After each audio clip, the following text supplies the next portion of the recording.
How the supply chain is reacting to President Trump's on-again, off-again tariffs.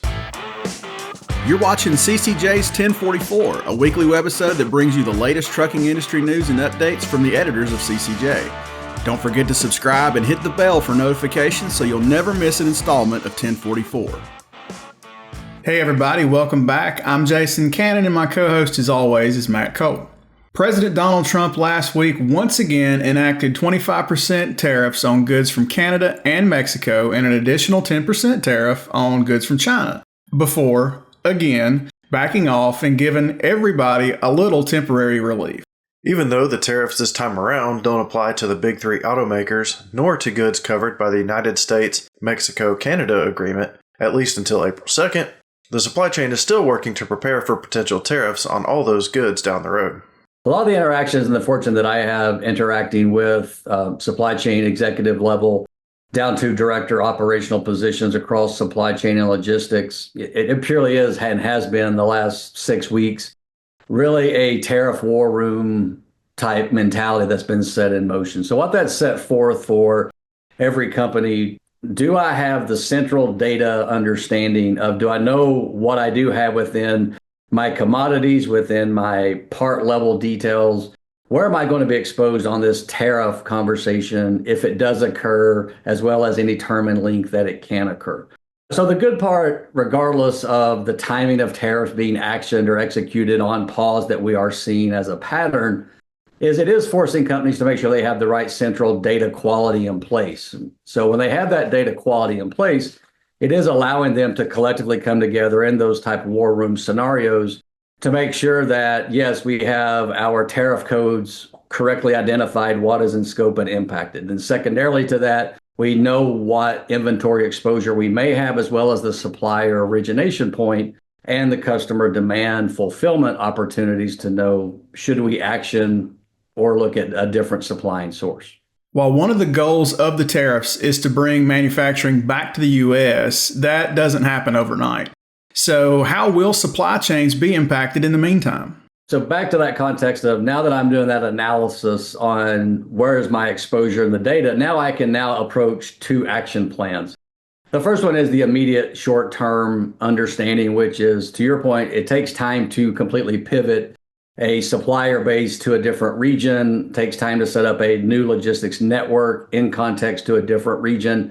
So the immediate thought today is, do I have the demand fulfillment, customer demand that warrants me to go out and continue to do this importing, if you will, from, APAC as an example, and that any tariff consequence associated with that can be off balance because you now have that outbound supply, that outbound customer demand to validate that, yes, we need to bring in that inventory. But the conditional part unto that, as customers and demand, us being consumers as well, we're also evaluating how we may change our buying spending patterns. It really is a hard decision point that customers are making. Do I maybe pause some of that critical inbound inventory, because I do expect a 10-15% decline from the customers? And then second to that, is there any chance I can pass on these tariff costs to my customer, or alternatively back to my supplier? So that's really the short-term perspective that's being done. But the long-term perspective that companies are doing in parallel is they're starting to do those analysis strategies of, can I redesign or augment parts of my supply chain network, such as nearshoring, as an example, directly maybe into a region that isn't going through this tariff, crosshairs right now that we're seeing. Or additionally, do I have capacity at expansion with maybe an existing manufacturing facility in the U.S.? What would be the capital cost to bring in equipment, set that up, and go through maybe a production manufacturing quality program to be able to provide that as a raw material here in the U.S.? So in both cases, I always try to look for the good in scenarios.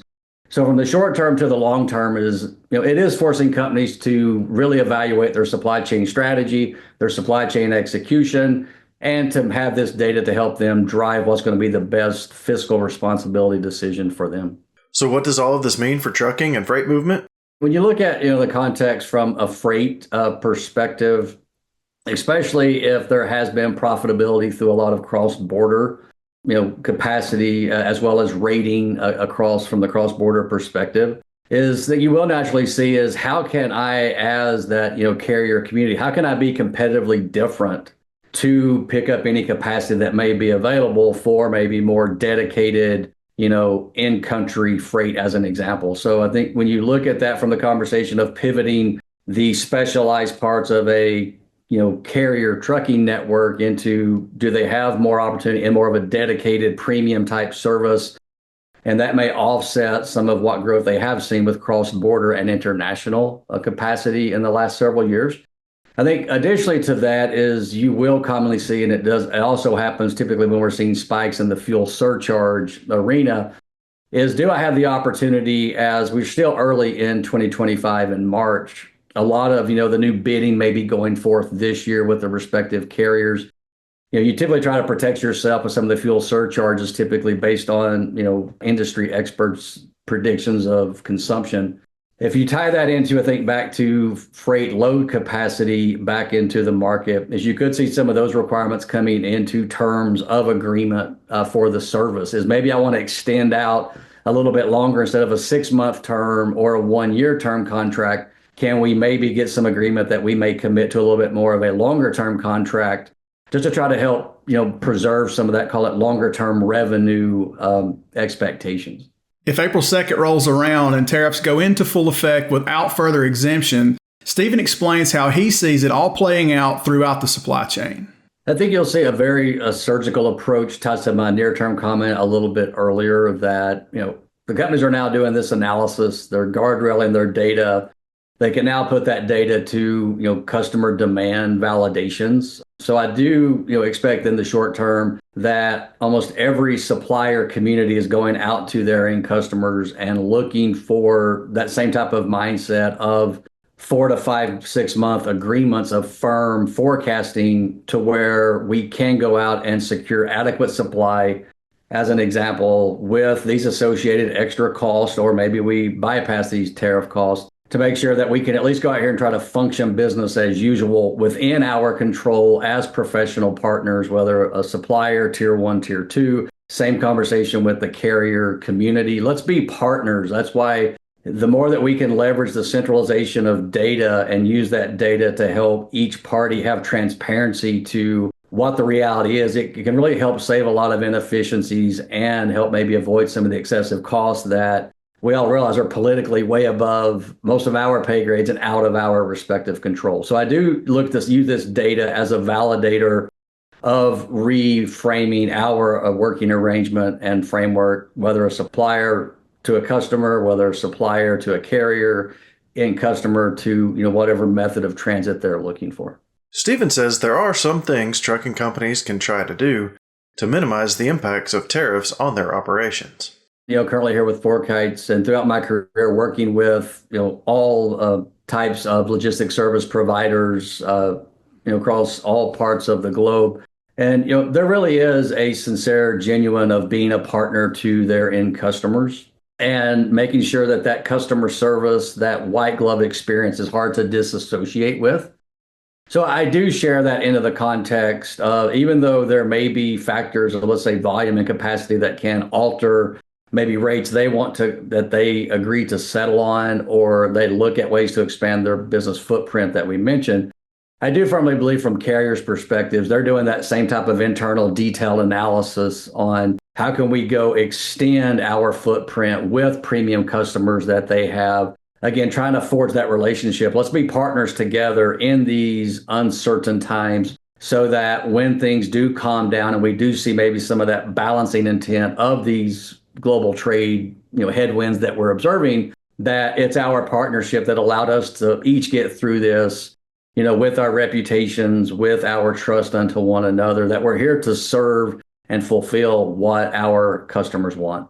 Stephen talked earlier about the importance of understanding data when it comes to managing tariffs, which he now explains is one area FourKites can provide value to fleets. We have, again, many partners within the trucking community that, are, customers of, the FourKites Intelligent Control Tower and the FourKites Real-Time Network. And the one thing, of that is just how data has always been used to validate the context of plan into the action, into more of a performance context. is everyone looks to ultimately satisfy their end customer. And so I give that context of just how, carriers come to us to trust the context of data to help them better serve their customers, as well as get better in their planning and transit routing process. Is that data, again, is going to be very paramount regardless of whatever, routing strategy changes that may occur with their current customers. So again, here to continue that partnership and to continue to provide that, transparency of, the real-time connected data to drive that further action into accuracy. That's it for this week's 1044. You can read more on ccjdigital.com. While you're there, sign up for our newsletter and stay up to date on the latest in trucking industry news and trends. If you have any questions or feedback, please let us know in the comments below. Don't forget to subscribe and hit the bell for notifications so you can catch us again next week.